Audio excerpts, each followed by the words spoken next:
Ladies and gentlemen, welcome to Cultural Awareness, the podcast that allows you to travel across the world. All of this from the backseat of your car, the comfort of your home, or maybe your neighbor house. Who knows? Wherever you are, welcome. Sit back, relax, and enjoy the show. I'm your host, Big Steph.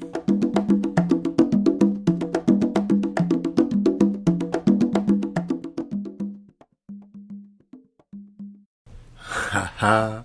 All right. So, anyway, I like to say all right. Again, thank you for listening to this new podcast episode. And we are going to go into a deep subject, a subject that most people hear about, they think about it, but no one wants to speak about it. But I've been reading a lot of research online lately, and I hear that it's coming out, but if you look back, it's something that most people don't want to talk about it. And if I had the drum, I would play the drum here to announce the subject. But since I don't have the drums, I will just go ahead and talk about it. So, the subject of the day is polygamy. Polygamy. What is polygamy? A polygamy is a custom of a man marrying many wives, right? So we know that even if you read in the Bible, those customs used to be practiced among people that were called the children of Israel, right? But also if you look in the New Testament, it was forbidden. So from then, a man was only allowed to marry one woman. But before that, they used to marry many women. So today we are going to talk a little bit about polygamy. What are the pros, what are the cons, and consequences and things like that. So, that being said, if you are driving, if you are at home, please sit back, relax, and let's talk about it. And please, when you listen to this episode, feel free to leave a comment. Pour whatever comes to your heart, man. We are not here to judge. We are not here to... it's not a controversy statement or anything like that, but it's just something that we like to talk about. I want people to talk about it and maybe think about things in a different way. So before we begin on the subject, I like to, kind of tell you a little bit about my background. Well, where's my background? I come from a one man, one woman, right, family, my dad and my mom. But where did my mom come from? Because on my dad's side, there's no problem there. They were Christian, and they were always practicing, one man to one woman. So that is for sure set on my dad's side. But on my mom's side, my mom come from the kingdom, from the chiefdom, right? So I won't disclose how many wives her father had, but let's just say he had a lot of women, and each of those women he built their own separate houses. So he literally has a village, right? And if you understand chiefdom, you will understand, So he had many wives. I don't know if he could count all his wives, but he had a lot, right? So, and that is the Bantu culture. And the Bantu culture, man is allowed to have as many women that he desire. Why? First of all, they believe that one woman will not be able to provide the right child for the inheritance, right? Because inheritance is something big in the Bantu culture, right? You need to know who is going to take over or take care of your family when you are gone. So for that reason, men usually tend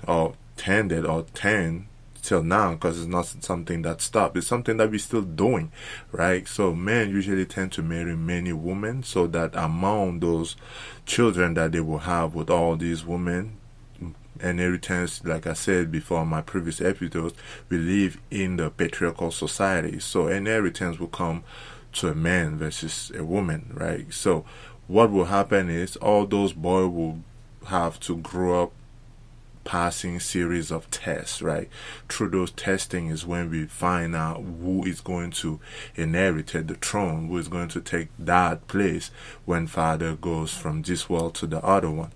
So that is something to keep in perspective. That is a little bit about me. And on my mom's side, like I said, I have uncles, like half uncles that I have never even heard of, right? Just because there's a lot of, it's a whole village of them.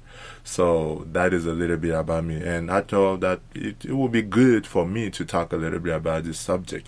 So we are going to talk about the pros, the cons, and obviously we will have a quote of the day, and let's go deep inside. So let's dive inside the subject, and we still sponsorized by no one. Yo, boss, where is the commercial? We ain't got none. We got to work harder. So, since we are not sponsorized by anyone, let's start with this. I like to start with the bad news before getting to the good news, right? So, what are the cons of polygamy? Polygamy, again, is having many wives, right? I didn't say many women, many wives. Many of you guys are legally married. Okay, so one of the pros is this, right? In Africa, in the Bantu culture, it's very legal. It's in our constitutions. It's legal. It's a common practice. Everybody does it. But what about when it's not legal? Like, for example, in the U.S., right? So the first con about that is the fact that when something is not legal, you have to hide to practice it, right? So there's a lot of people that have to hide their other relationship. They have to hide their other partner because obviously it's not legal, right? So you are living in constant fear of being caught. Number two, there's what we call the fear of being exposed. You fear of being exposed out there. And number three, obviously, if you have many women, or if you are married, if you have many wives, right?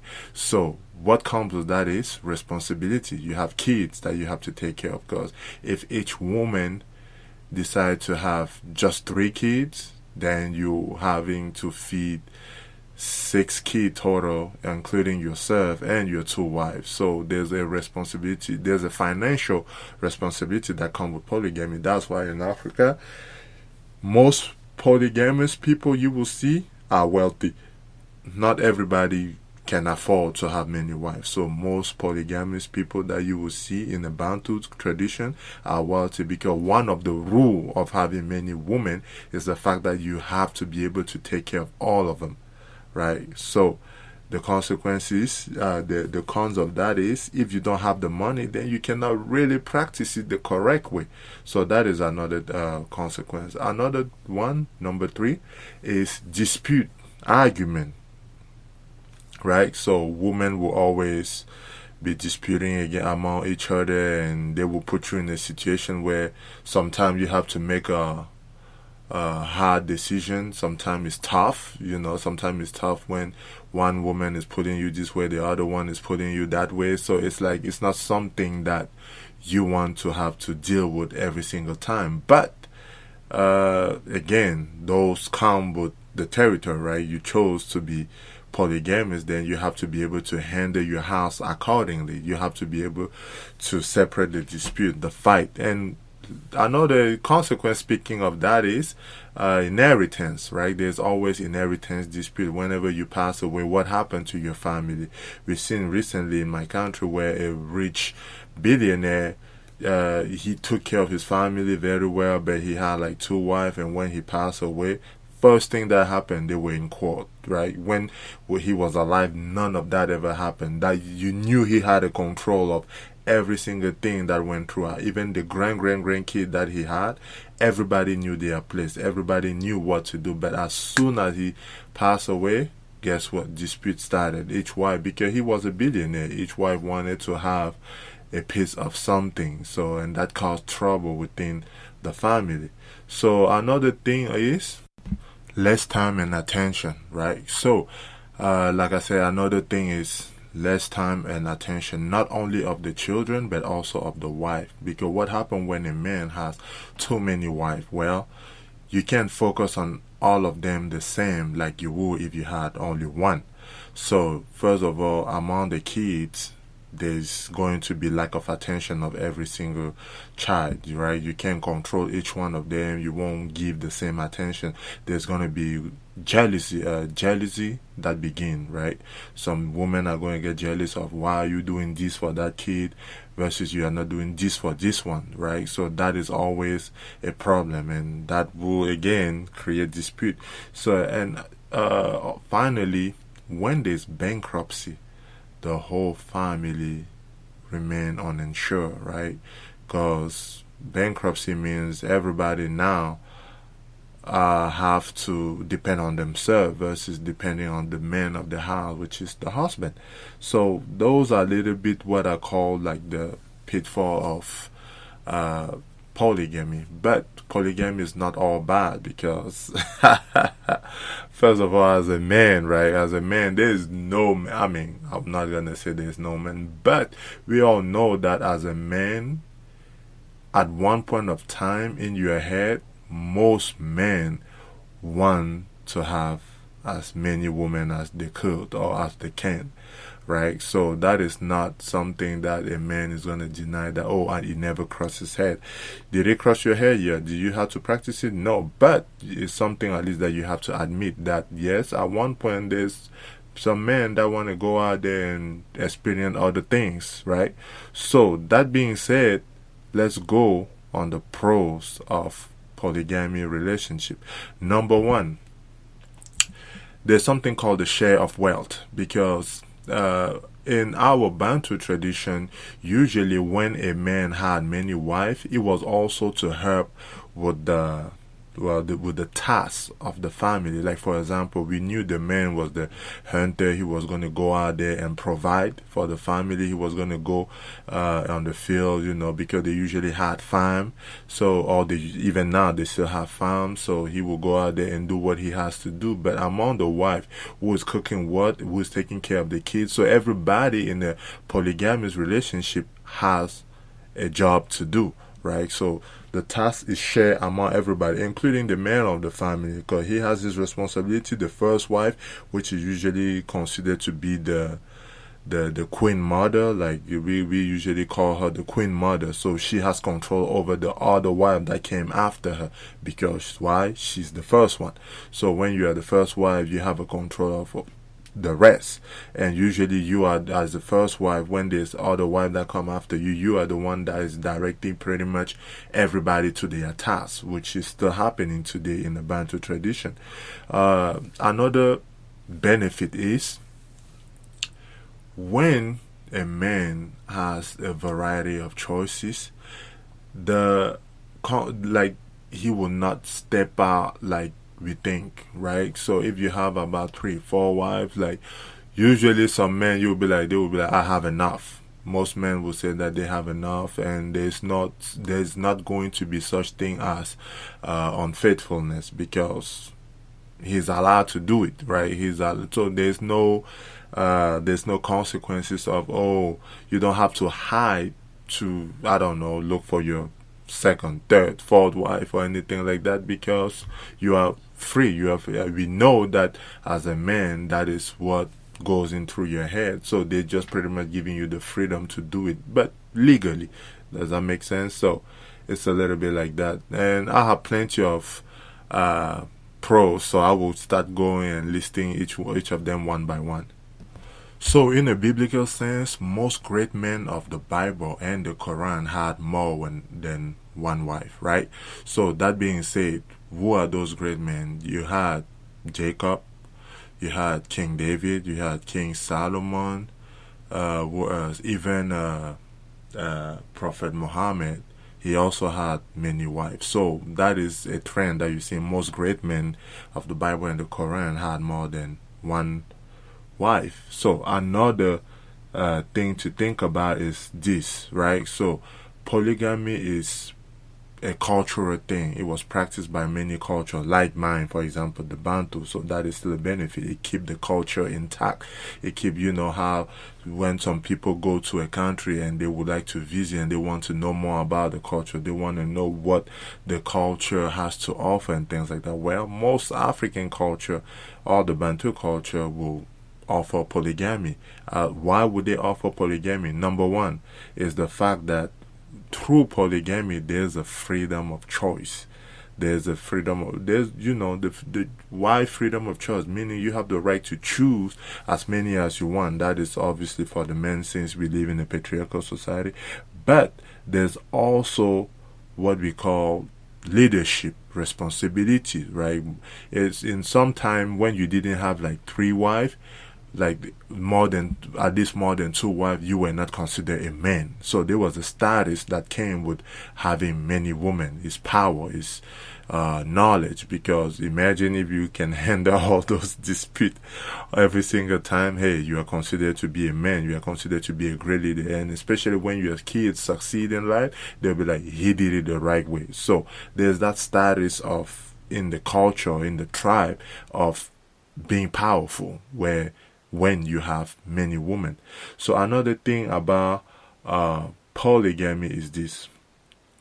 Polygamy, whether you like it or not, helps to reduce the number of unmarried women in the society, right? So we all know, and it's proven, that there's more women than there are men. So if each man decided to only have one wife, what about the other woman? That is why a lot of people, that is the question that a lot of people have to answer.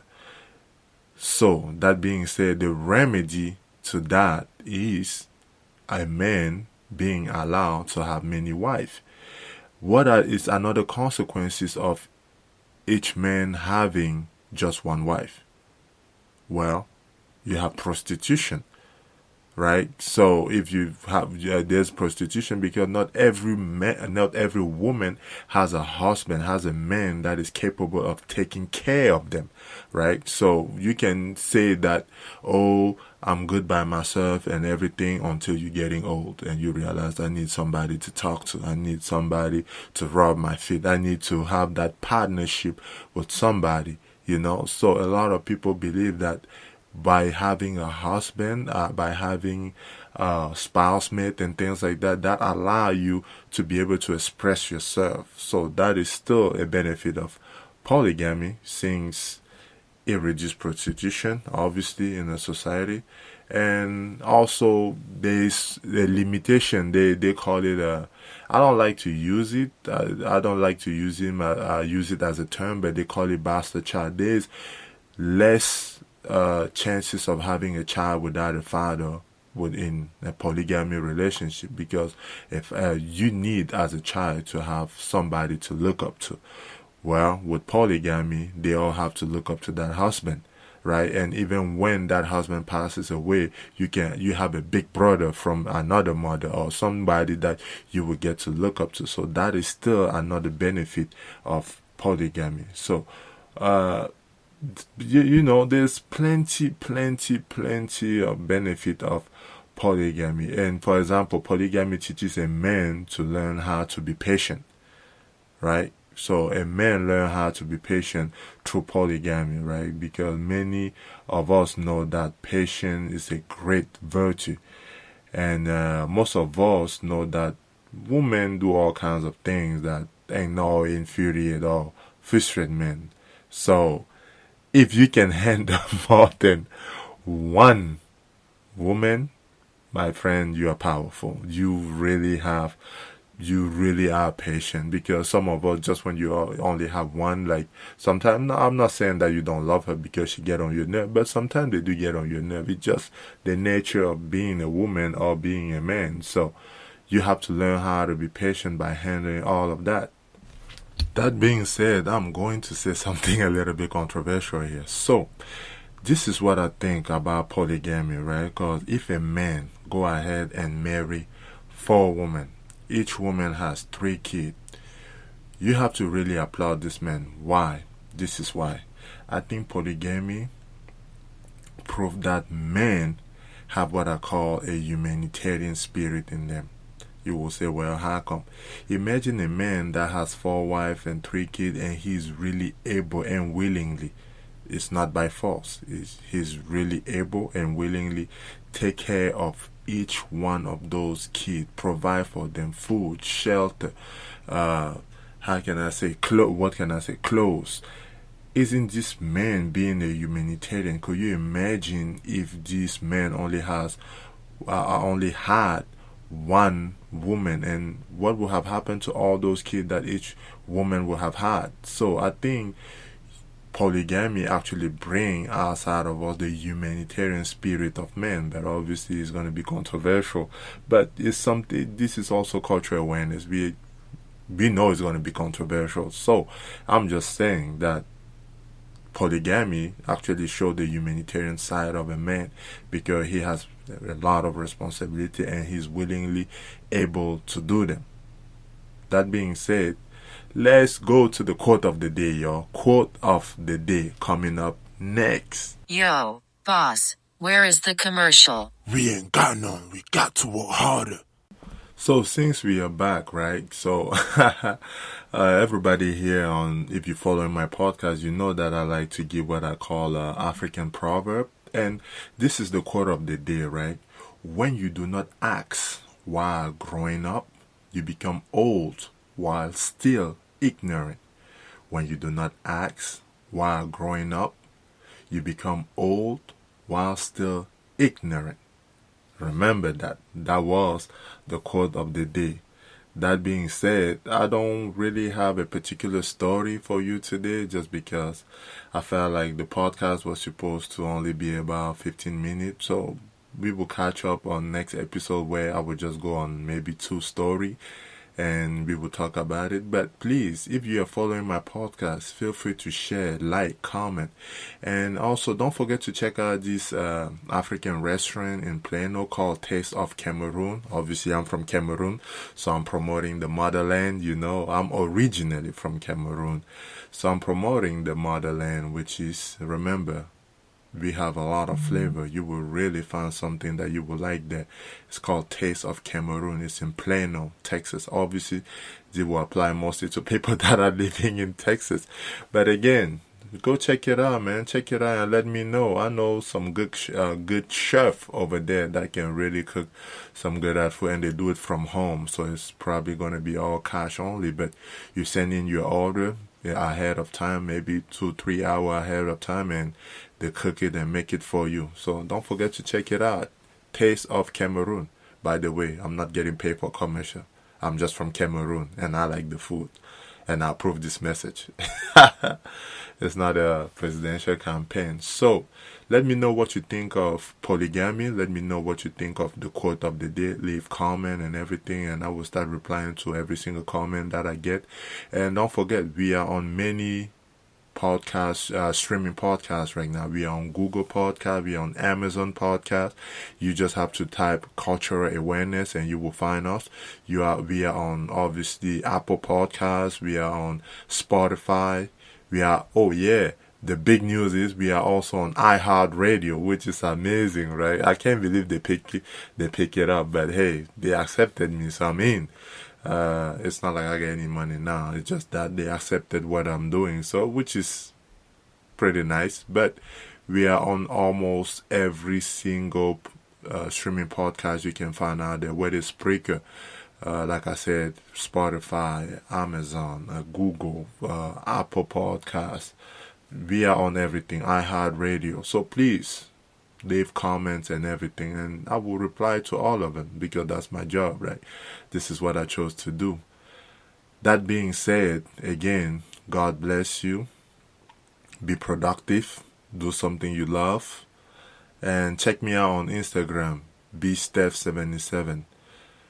bsteph77. And on Facebook, my Facebook is, I believe, at Nembot Stefan, NEMBOTSTEPHANE. Leave message and everything. I will reply to you. Thank you very much for your time, and have a great and blessed day. I hope you're at work right now, or if you have something to do at work, go ahead and do it. Thank you. Big Steph.